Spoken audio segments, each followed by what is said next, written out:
There are moments in life when something cracks inside you, not loudly, not dramatically, but quietly, like a truth slipping through the walls you built to feel safe. And suddenly, what once felt certain begins to feel fragile. What you thought you understood about people, about purpose, about your own story, starts to dissolve. We move through life with a quiet certainty that what we see is what is real. It feels obvious, almost unquestionable. You look at a situation, you interpret it, and within seconds your mind transforms that interpretation into a solid truth. Someone doesn't reply to your message, and you conclude they don't care. A friend speaks in a different tone, and you assume something is wrong. A door closes in your life, and you label it as failure. But what if none of these conclusions are actually reality? What if they are simply stories, stories shaped not by facts, but by the invisible architecture of your past experiences, your fears, your beliefs, and your expectations? From the moment you begin to form memories, your mind starts building a lens. Every disappointment adds a shade of doubt. Every success adds a layer of confidence. Every rejection leaves behind a trace of insecurity. Over time, this lens becomes so familiar that you forget it even exists. You don't realize that you are not looking at life directly. You are looking at life through something you have been constructing for years. And the most unsettling part is that this lens feels like truth. It doesn't announce itself as an interpretation. It doesn't warn you that it might be incomplete. It simply presents its version of reality, and you accept it without hesitation. Consider how two people can experience the same event in completely different ways. One sees an opportunity, the other sees a threat. One interprets silence as peace, the other as rejection. The event itself hasn't changed, only the meaning assigned to it has.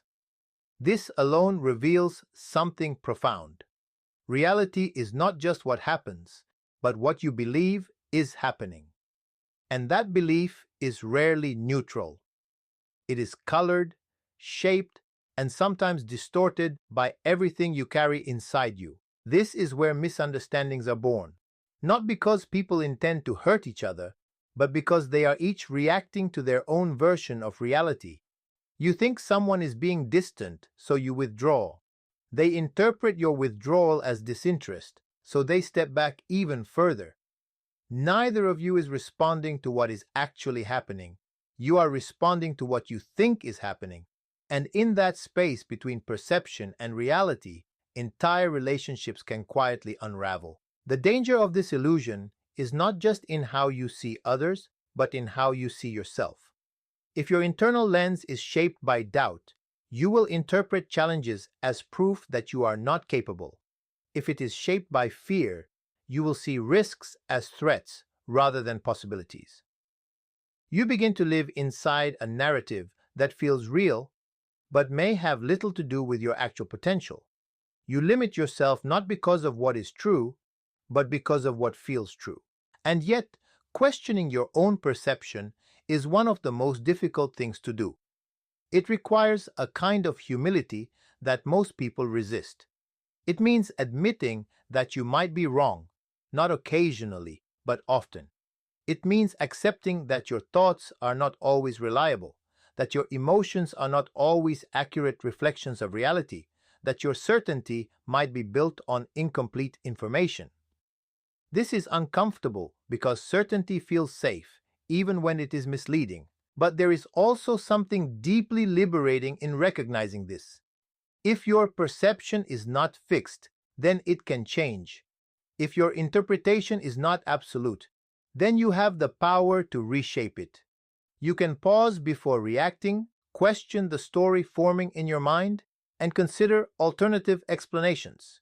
You can begin to separate what actually happened from what you believe it means, and in that space, something new becomes possible. A more flexible, more compassionate, more accurate way of seeing the world and yourself. There is a quiet pressure many people carry without even realizing it. The sense that they are constantly being watched, evaluated, and judged. It shows up in small, almost invisible ways. You hesitate before speaking, wondering how your words will be received.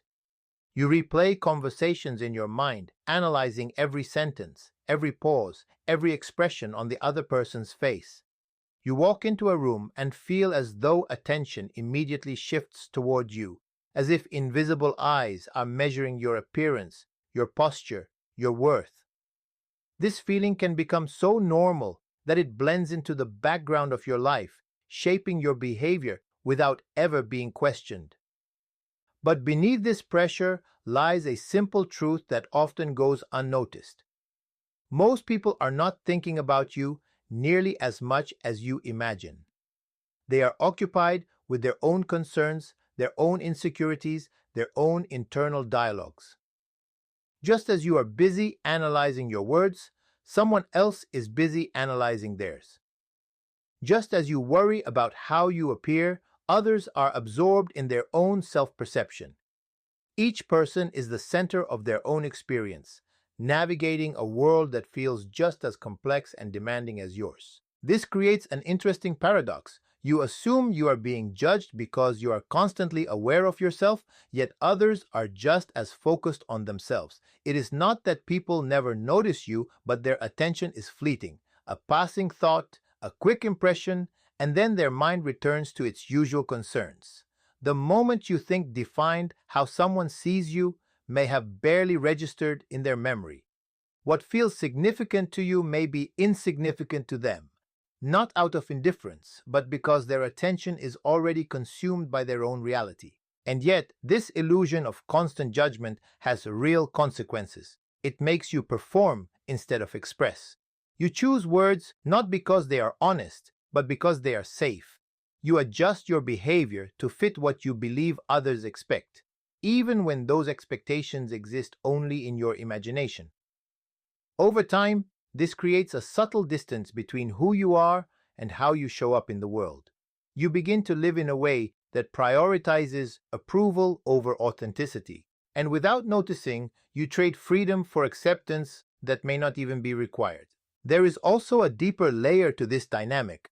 When you assume others are focused on you, you may interpret neutral situations as negative. A lack of response becomes rejection. A distracted glance becomes disinterest. A simple misunderstanding becomes a personal judgment. Your mind fills in gaps with assumptions, often leaning toward the interpretation that reinforces your existing insecurities. This not only distorts how you see others, but also how you experience yourself. You start to believe in a version of reality where you are constantly under scrutiny, even when there is little evidence to support it. Recognizing that most people are primarily focused on themselves can feel surprisingly freeing. It shifts your attention away from imagined judgments and back toward your own choices, your own voice, your own direction. Instead of asking how you are being perceived, you begin to ask what feels true to you. Instead of trying to control how others see you, you begin to focus on how you see yourself. This shift does not eliminate social awareness, but it places it in a healthier context, one where you are no longer trapped by the need to be constantly approved of. It also opens the door to a different kind of connection. When you realize that others are carrying their own worries and doubts, your perspective softens. You become less concerned with impressing and more interested in understanding. Conversations become less about performance and more about presence. You start to see people not as judges, but as individuals navigating their own inner worlds, each one just as complex and uncertain as yours. From an early age, many of us absorb a quiet belief that shapes the way we move through relationships. If you are kind, honest, and genuine, you will be accepted. It sounds fair, almost comforting, like a simple equation where goodness leads to connection. So, you try to be understanding, you listen, you give your time, your energy, your attention. You make an effort to show up with sincerity, believing that this will naturally create bonds that are strong and lasting. And when those bonds do form, it reinforces the belief that you are on the right path. But life does not always follow that equation. There are moments when you give your best and still find yourself standing on the outside, unchosen, unseen, or misunderstood. You may offer loyalty and receive distance. You may communicate openly and still be misinterpreted. You may care deeply only to realize that the other person does not feel the same way. And in those moments, a quiet confusion begins to grow because it challenges something you thought was certain. If being a good person is not enough, then what determines whether someone stays or leaves? The instinctive response is often to turn inward and question your own worth. You start to wonder if you did something wrong, if you were not enough, if there is something about you that makes you less deserving of connection. This is where the illusion becomes painful, because it links your value to someone else's ability to recognize it. You begin to measure yourself through their response, treating their acceptance as proof of your worth and their rejection as evidence of your lack. What is often overlooked is that relationships are not built on goodness alone. They are shaped by compatibility, timing, emotional availability, personal history, and countless invisible factors that have little to do with how kind or genuine you are. Someone can appreciate your qualities and still not feel aligned with you. They can respect you and still choose a different path. They can even care about you in their own way, yet be unable to meet you where you stand. These outcomes are not reflections of your inadequacy, but of the complexity of human connection. There is also the reality that people relate to others through their own internal world. Their past experiences influence what they are comfortable with, what they fear, and what they are capable of receiving. If someone has learned to avoid vulnerability, they may struggle to connect with openness even when it is offered with sincerity. If someone is still healing from past wounds, they may misinterpret kindness or distance themselves from it. In these cases, your goodness does not fail. It simply does not align with where they are in their own journey. Holding on to the belief that being a good person guarantees acceptance can quietly lead to overextending yourself. You may give more than you should, hoping that your effort will eventually be recognized. You may tolerate situations that do not honor you, believing that patience and kindness will change the outcome. Over time, this can create an imbalance where you are constantly trying to earn a place that should not require earning in the first place. Letting go of this belief does not mean abandoning kindness or sincerity. It means separating those qualities from the expectation of a specific result. You can choose to be genuine because it reflects who you are, not because it secures someone else's approval. You can care without attaching your identity to how that care is received. This shift allows you to maintain your integrity while also recognizing that acceptance is not something you can control, and that being unchosen does not diminish what you bring into the world. There is a subtle promise that comfort makes to you. It tells you that if you stay within what feels familiar, you will be safe, stable, and protected from unnecessary pain. It invites you to repeat what you already know, to follow patterns that require little effort, and to avoid anything that introduces uncertainty. At first, this seems reasonable. After all, why would you willingly choose discomfort when you can remain in a place that feels predictable and controlled? But hidden within this promise is a quiet cost that reveals itself over time. Comfort has a way of becoming invisible. The routines you follow, the choices you repeat, the environments you stay in, they begin to feel natural, almost unquestionable. You wake up, move through your day, and rarely stop to ask whether what you are doing is actually helping you grow or simply helping you avoid change. What once felt like a temporary resting place slowly turns into a permanent boundary. And without realizing it, you begin to confuse stability with progress. The problem is not comfort itself, but what it prevents. Growth requires friction. It asks you to face situations where you are uncertain, where you might fail, where you do not have control. It pushes you into conversations you would rather avoid, decisions you feel unprepared for, and paths that do not guarantee a clear outcome. These moments create tension, and your instinct is often to retreat back into what feels easier. But every time you choose comfort over challenge, You reinforce the idea that discomfort is something to escape rather than something to engage with. Over time, this avoidance shapes your life in ways that are not immediately obvious. Opportunities pass by, not because you are incapable, but because they require a step you are not willing to take. Relationships remain superficial because deeper connection demands vulnerability. Ideas stay unrealized because acting on them involves risk. You may still be moving, still be busy, still be doing, but beneath that activity, there is a sense of repetition, as if you are circling the same space without truly expanding beyond it. There is also a quieter consequence, one that is harder to notice, but deeply impactful. When you remain in comfort for too long, your sense of possibility begins to shrink. What once felt achievable starts to feel distant. The unknown becomes something to fear rather than explore. You begin to define yourself by what you have already done instead of what you are capable of doing. And in that narrowing of perspective, your world becomes smaller, even if nothing outwardly appears to be missing. Discomfort, on the other hand, carries a different kind of energy. It disrupts forcing you to pay attention in ways that comfort never demands. When you step into something unfamiliar, your awareness sharpens. You learn, adapt, and discover parts of yourself that remain hidden when everything is predictable. Discomfort exposes your limits, but it also shows you that those limits are not fixed. Each time you move through something challenging, you expand your capacity to handle more. This does not mean that every uncomfortable situation is valuable or that you should seek difficulty for its own sake. It means recognizing that the path to transformation is rarely smooth or convenient. It often involves moments where you question yourself, where you feel uncertain, where you are not sure if you are making the right choice. These moments are not signs that you are failing. They are signs that you are stepping beyond what is familiar.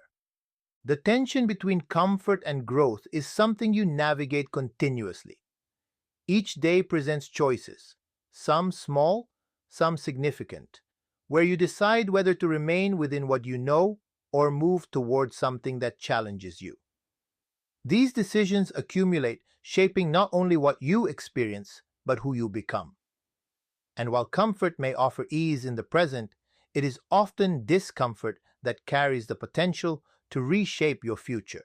There is something comforting about believing that you want the truth. It gives you a sense of integrity, of honesty, of being someone who is willing to face reality as it is. You might even say it out loud, that you value honesty above all else, that you prefer difficult truths over easy lies. But if you look closely at your reactions in certain moments, a different pattern begins to emerge. When the truth aligns with what you already believe, it feels reassuring. It confirms your perspective, strengthens your position, and allows you to feel certain. But when the truth challenges you, when it contradicts your expectations or exposes something uncomfortable, your first instinct is often not acceptance, but resistance. This resistance is subtle. It does not always appear as outright denial. Sometimes it shows up as defensiveness, a need to justify your actions or explain away what you are hearing. Sometimes it appears as selective listening, where you focus on the parts that support you and ignore the ones that question you. And sometimes it is even more hidden. You avoid situations where the truth might surface, choosing environments and conversations that keep you safely within what feels familiar. In these moments, what you are really seeking is not truth, but reassurance. You want to feel that you are right, that you are enough, that you are on the correct path. Reassurance has its place. It can calm you, stabilize you, and provide a sense of emotional safety. But it also has a limitation. It does not challenge you to grow. It keeps you within the boundaries of what you already understand, reinforcing your current identity rather than expanding it. The truth, on the other hand, does something very different. It disrupts. It introduces uncertainty. It forces you to confront parts of yourself that you may prefer to keep hidden. It asks you to reconsider decisions, to question patterns, to acknowledge mistakes, and because of this, it rarely feels comfortable. This is why many people say they want the truth, but unconsciously create conditions where only reassurance can exist. They surround themselves with voices that agree with them, avoiding perspectives that might challenge their beliefs. They interpret feedback as criticism rather than information. They choose narratives that protect their self-image, even if those narratives are incomplete. Over time, this creates a kind of echo chamber where everything feels consistent and stable, but very little actually changes. There is also a deeper emotional layer to this dynamic. The truth can threaten your sense of identity. If you have built a certain image of yourself, competent, kind, in control, it can be difficult to accept information that contradicts that image. Admitting that you were wrong, that you made a poor decision, or that you have been avoiding something important requires a level of vulnerability that is not easy to access. It means stepping away from certainty and into a space where you are still figuring things out. And for many, that space feels unsettling. Yet it is precisely within that discomfort that transformation begins to take shape. When you allow yourself to hear something that challenges you without immediately rejecting it, you create an opening. You give yourself the chance to see beyond your current perspective, to recognize patterns you may not have noticed before, to adjust in ways that bring you closer to a more accurate understanding of yourself and your reality. This process is not about diminishing who you are, but about refining it. Learning to distinguish between truth and reassurance requires awareness. It means paying attention to your reactions when you encounter information that feels uncomfortable. Do you dismiss it quickly, or do you pause and consider it? Do you seek out only what confirms your beliefs, or are you willing to explore what questions them? These moments, small as they may seem, shape the way you relate to reality. They determine whether you remain within the safety of what you already know or move toward a deeper, more honest understanding of your life and your choices.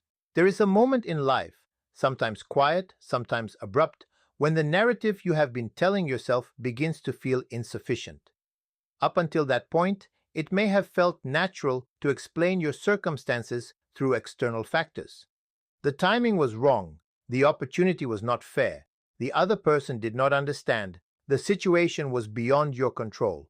And to a certain extent, these explanations are not entirely false. Life does involve randomness, unpredictability, and influences that you cannot dictate. But when these explanations become your primary way of understanding everything that happens to you, they begin to take something away without you realizing it. Blame can be comforting. It allows you to distance yourself from discomfort, to place the weight of what is not working onto something outside of you. When something fails, it is easier to point toward circumstances than to examine your own role within them. This is not about denying that external challenges exist, but about recognizing what happens when all responsibility is placed beyond your reach. If everything is happening to you, then very little is in your hands. And if very little is in your hands, then change becomes something you wait for rather than something you initiate. Taking responsibility shifts this dynamic in a way that can feel both empowering and unsettling. It does not mean that you caused every difficulty or that you are at fault for everything that has gone wrong. Responsibility, in its deeper sense, is not about assigning blame, it is about acknowledging your capacity to respond. It is the recognition that, regardless of what has happened, you still have a role in determining what comes next. This perspective does not erase the past, but it changes your relationship to it. When you begin to take responsibility, you start to notice patterns that were previously hidden. You see how certain choices, even small ones, have contributed to where you are. You recognize habits that have repeated themselves, reactions that have become automatic, decisions that were influenced by fear or avoidance. This awareness can be uncomfortable, because it removes the illusion that things are entirely out of your control. It asks you to confront the possibility that some aspects of your situation could have been different if you had acted differently. At the same time, this awareness introduces something that was not available before: the ability to choose differently. If your actions have played a role in shaping your experience, then your future actions can reshape it as well.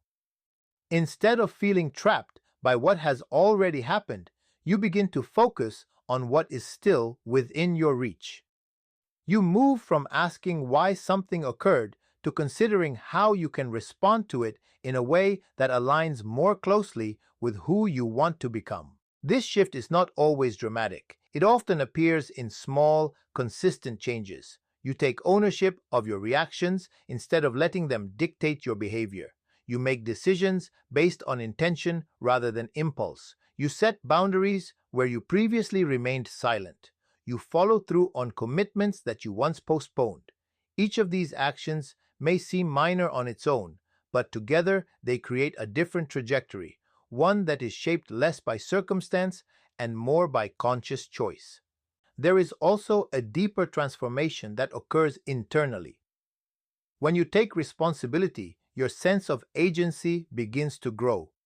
You no longer see yourself as someone who is simply navigating events, but as someone who is actively participating in the direction of your life. This does not eliminate uncertainty or guarantee specific outcomes, but it changes how you relate to both success and difficulty.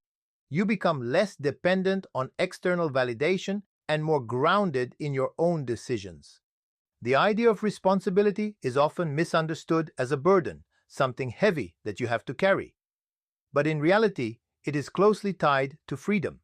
Because the more ownership you take over your actions, your choices, and your responses, the less power external circumstances have to define you. You are no longer waiting for the right conditions to appear before you act. You are creating movement from within, even when conditions are not ideal,